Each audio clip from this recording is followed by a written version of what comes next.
Ahoy! Kamusta mga Repa Pips? Magandang yaman sa inyong lahat. Sa video na to, magpapakanton tayo ng pangmayamang idea. Tara, mag-value tayo ng time. Ang pangbobong kita, $10 pataas per trade. Ang pangtangang kita, $20 pataas per trade.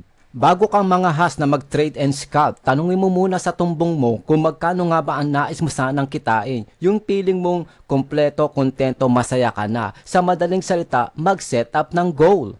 Halimbawang nakapag-set up ka na ng goal, $100 profits per day.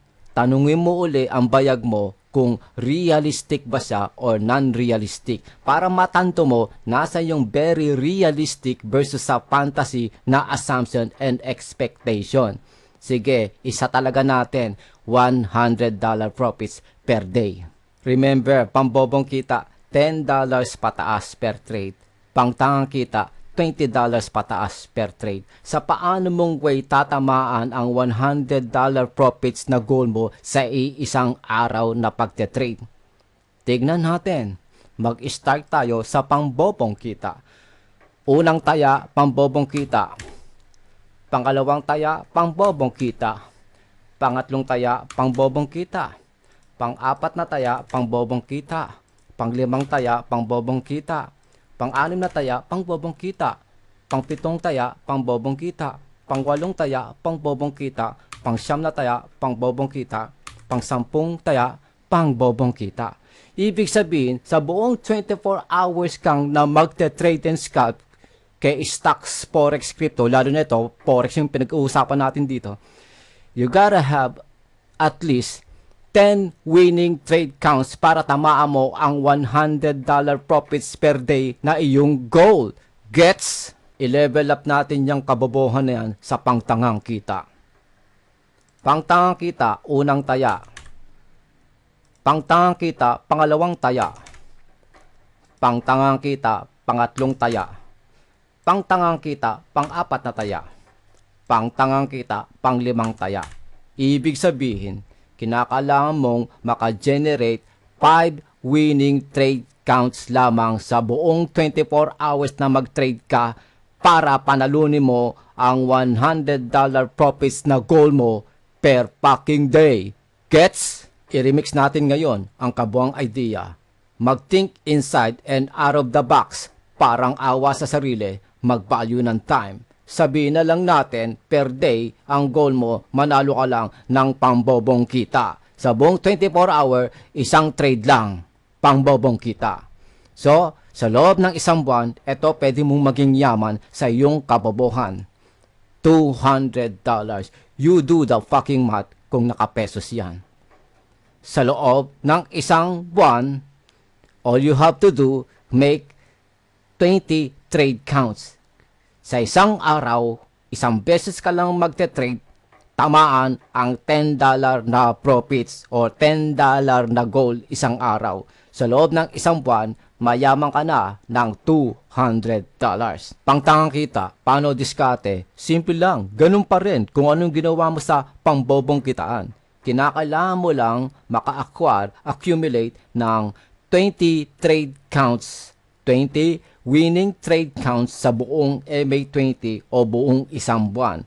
Per day, manalo ka lang ng $20.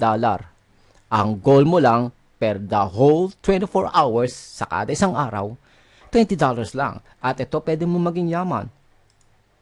$400 isang buwan. Pangtangang kita na goal per day, $400 ang iyong iyayaman. I-multiply mo ngayon yan sa loob ng 12 months kang pagiging tanga at bobong trader. Tanga ka nga ba? O bobo ka nga ba? Kung iyan lang ang iyong ginugol o hinihit sa araw-araw bilang non-professional trader and scalper sa stock, sa forex, sa crypto. Gets? Mag-value ng time. Paano mo naman tatamaan ng pambobong kita, pangtanga kita? Dito ngayon papasok yung idea ng lot size at saka ng volume, aka volume and lot sizing technicality. So, para manalo ka ng pambobong kita per trade, dapat manalo ka ng 20 pips. Katulad nito, 1.25, tapos 5 lot lang. Tapos, umakit ang presyo, 1.25, 20. Yan, 20 pips ang kinakailangan mong tamaan para manalo ng pangbobong kita. Gets nyo? Para manalo ka ng pangtangang kita, edi syempre, 40 pips ang tamaan mo. 40 pips. Pangtangang kita. Diba? Ito yon, pangtanga. Araw-arawin mo lang maging bobo tanga eh, ha? Puta, wala nang makapagsabing talagang literal kang tangang bobo ka. Kasi kung nananalo ka nga ng $10 pataas per trade, o per day, isang araw, o kaya $20 pataas per day sa loob ng MA20, tanga ka nga ba nun? Bobo ka nga ba nun? Hindi mo nga totally kinakailangan maging real professional eh. Expert level na trading scalper. Kundi, alamin mo lang eh. Tantuhin mo lang, i-masticate mo lang, i-internalize mo lang yung idea. Yung basic concept and principle ng pambobo to pangtangang kitaan. So, may kita ngayon natin dito, para manalo ka daw ng pangtangang kita per trade, kinakailangan mo daw tamaan 40 pips. Out of, taya mong 5 lot, equivalent nun, volume or unit, 5,000. Para mas mapadali yung buhay mo, ganito.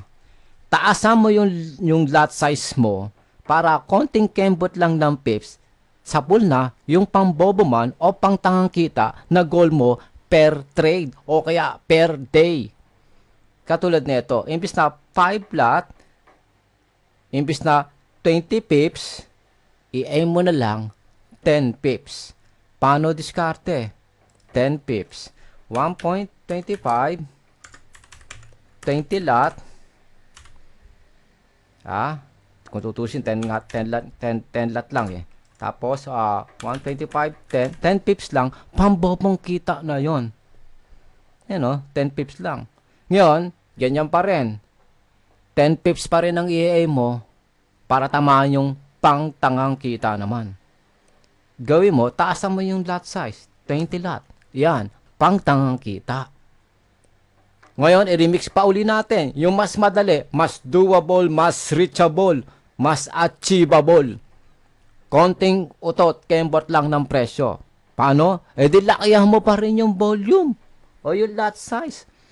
This time, imbis na 10 pips, puta, 5 pips na lang. Sa 5 pips, sa 20 lot, pang bobong kita yun. So, ibig sabihin, i-double mo ito, 40 lot size, pangtangang kita. Yun nga lang, malaki yung taya mo dyan. Katulad yan, nakasulat, $100 ang taya mo dyan. Pero, puta, pwede kang manalo instantly at pwede ka rin matalo instantly since ang laki ng taya mo rito. You just need to make sure na alam mo pinaggagawa mo. Talagang uptrend, bullish, whatever, upward yung momentum natin binabanata mo para konting utot lang ng 5 pesos, panalo ka na ng pambobong kita. Okay, congratulations. Nakaabot ka ng 8 minutes sa palolod ng walang kwentang video na ito. I-level up natin itong pakanto na ito tungkol sa margin and liquidation process. At ng ito.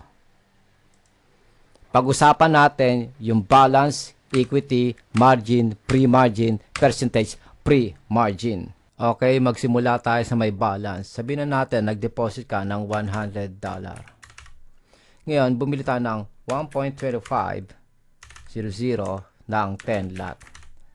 Sinasabi ngayon dito sa may balance, equity, margin, pre-margin, percentage pre-margin, ganito pagkakaintindi niyan. Balance, yung total na perang dineposit mo, actual capital mo. Equity, ito ay nakabase sa kung magkano yung nagiging position mo ngayon, kung negative o positive man. Lelet o lalaki itong equity. Itong margin naman nito, ang ibig sabihin nitong margin nito ay ito yung utang mo, line of credit or loan, yung margin. Tapos itong pre-margin mo naman, ito yung nagsisilbing available leftover na buying power. At syempre yung percentage pre-margin, yan yung bilangan by porsyento ng pre-margin na nakabase sa total balance mo. So ngayon, ganito yung idea na bumili ka ng 1.25. Okay, times 10,000 na volume o unit. $12.50 lang kung tutusin ang makakaltas dito sa balance mo. Kaso, naka 500 leverage tayo. Gumagamit tayo ng margin. So, $25 siya. So, 12.50 times 2, $25. So, ngayon, kapag umakyat ang presyo, 1.2520, di panalo tayo ng pangtangang kita. Okay? So, may kita ngayon natin si Mario. Kanina pa okay ng okay na keso no margin at all. So, ibagsak natin ito sa 25.10. $10 na lang. Sa 25. Sa 24, 24.90. Okay, negative tayo ng 10 pips, $10. So, lagay natin ng 80. Lagay natin ng 70, 60, 50. So, may kita ngayon natin. Yung total balance natin, $100, which is total capital mo. Total equity ngayon, since negative ka ng 50, 50 na lang yung halaga. Yung margin natin, mananatiling ganyan lang yan as long as na hindi pa tayo tumataya ng ibang position. Isang position lang yun nandito. Okay? So, yung available buying power natin, $25 na lang. Diba? $25 na lang. Habang negative kang geto. So, ngayon, pag binagsak natin ito ng 49, lumabas si SpongeBob na nagsasabi, margin call. Kasi geto yung idea nan. Yung threshold sa XM Global, sa XM Global o sa other platform, may kanya-kanya mga leverage rate at saka yung mga porsentuhan pagdating sa margin call at sa liquidation. So sabihin na lang natin very specifically sa XM Global. Kapag yung total balance mo, kapag yung total equity mo, itong total equity ay naging 50% ng total balance mo, dyan mangyayari yung margin call. Kapag yung total equity mo, 20% na lang ang halaga ng 100% netong total balance mo, dun na mangyayari yung liquidation process. Okay? So ngayon, bagsak natin ito. 8, 7, 6, 5, 4, 3, 2, 1. Sabihin na natin 39. Okay. So may kita ngayon natin, this is around around 60%. Okay, 60% neto, which is ito yan, 60%. So ngayon, ibagsak pa uli natin to. 35, 34, 31, 32. Sabihin natin 30. Okay. 70% na ng kabuang capital mo. So 30% na lang total equity. So, ngayon, gawin natin itong 29, 28, 27, 26, 35, 34, 23, 22, 21, 20. Okay, margin call pa rin. Ngayon, kung isipin natin, nasa 80% na ng total balance natin, 20% na ng total equity. Gawin natin 19. Nasa liquidation process tayo. Kapag nag-18 pa yan, kasi may kita natin 80 plus na to, 20, nasa around 20. Pag ito, pag naging 18 pa to, liquidated na yung account mo. So, sa pamagitan ng pagkakaintindi, unawa mo dito ng balance, total equity, margin, pre-margin. Mas alam mo kung kailan ka aakto na mag-i-stop loss, cut loss, all the way sa kailan ka totally mali-liquidate. Kagaya nito. Di ba? So, alam mo, pag 24.50, wala ka pa sa margin call. Pag 24.30, nasa margin call ka na. Sige na natin 40, margin call. 49. Pag sa 50, wala pa. Pagdating sa 49, margin call. Pagdating sa 20, okay, wala pa. Nasa margin call ka pa rin. Kapag 19, liquidation process. Kapag nasa 18, liquidated na yung account mo. So, yan yung mga bagay na dapat mo malaman, maintindihan, matanto. Bilang day trader, scalper, investor, swing trader, position trader, momentum trader. Lahat kayo kinakailangan nyo maintindihan kung paano bumabasa nito. So, pinakamadaling process, kaya na medyo may katangang kabubuhan ka, halimbawa naloload ka nito, hindi mo naman iniintindi, inuunawa. Pre-margin is available leftover na buying power mo out of your total capital o total balance. Mamagihin mo na maging virgin yan, pre-margin na yan. Huwag mong hahayaan na maubos yung positive value amount. Wag mo rin hahayaan mag-negative yan. The more na nag-negative yan, the more kang malilintikan ng liquidation process. Gets? Parang awa sa sarili mag-value ng time.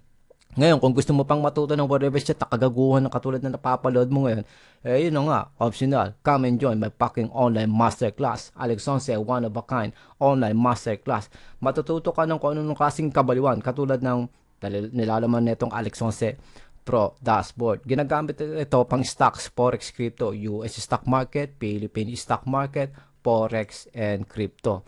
Pang backtesting, daily detection, prediction, projection, forecasting ang laman ng Alex Sonce Pro dashboard. So kahit anong klaseng market, pwede mong ilagay dito. US stock market, Philippine stock market, forex, crypto. Pwede tayo mag-copy and paste ng historical data mula sa Investagram dito at pwede tayong copy and paste lang dito. Kaya pwede kang gumamit through Excel naman. Ayan, may forex, crypto, stocks, and Philippine stock market. Pwedeng by Excel or pwedeng copy and paste na lang mula dito sa historical data rito. Tapos may kung anong klaseng function and features ito. Siyempre, may in-house na chatting system. Built-in na yung Alex Sonce Repapips calculator. Tapos meron tayong MA20 true moving average. Okay, MA20 true moving average. Meron tayong snapshot. Meron tayong MA20 pips meter.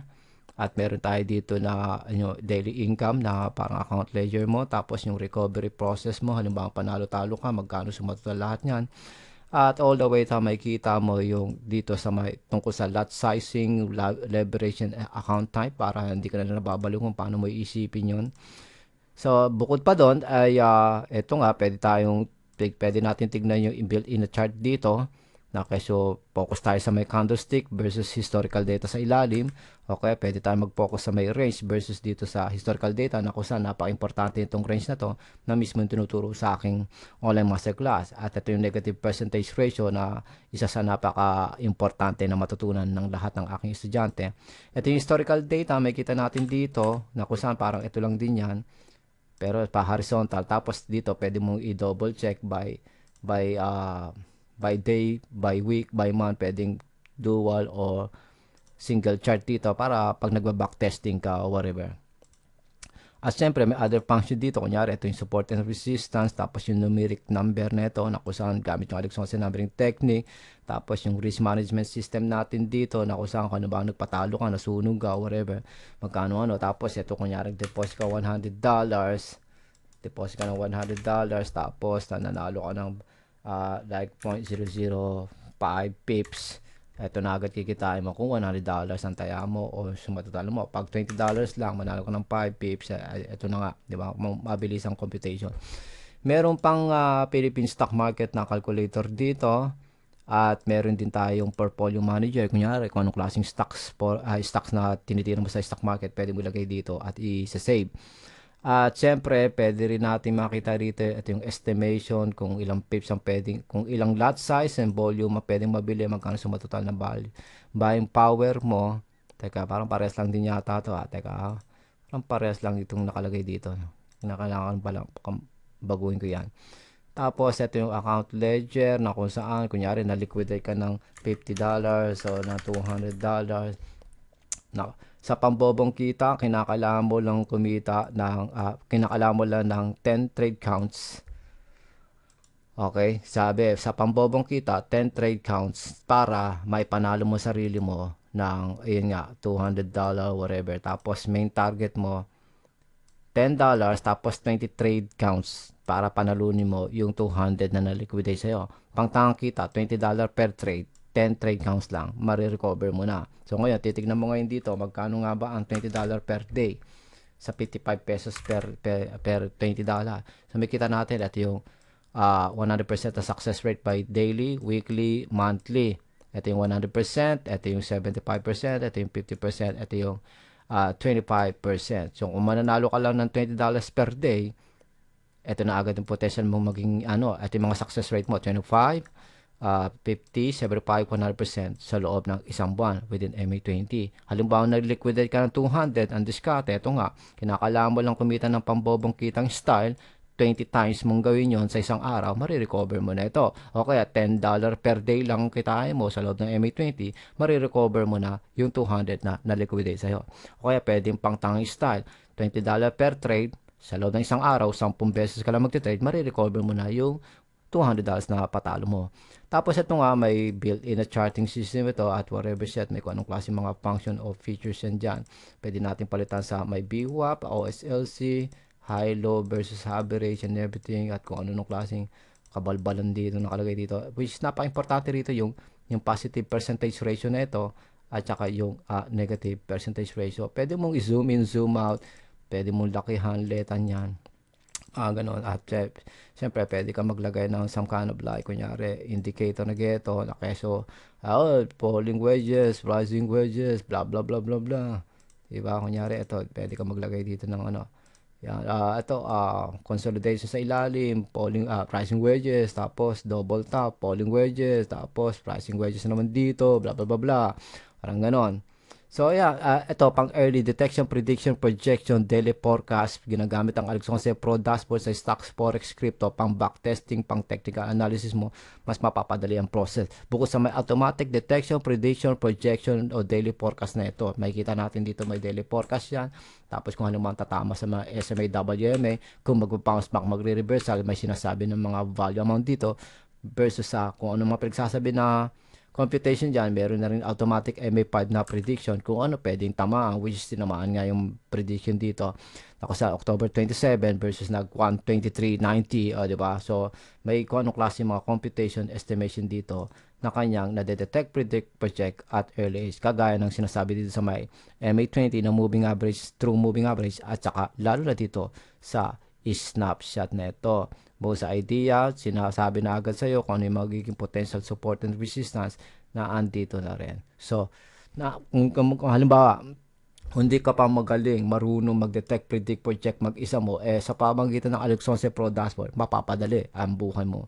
You earn while still learning under my online Packing Masterclass. So, if you wanna learn pa more sa whatever set na kagaguhan sa pakanton ko na ito, come and join my online Packing Masterclass. Yun ang tanong kung papasa ka. Kasi hindi naman lahat ng tao ay na-accept ko.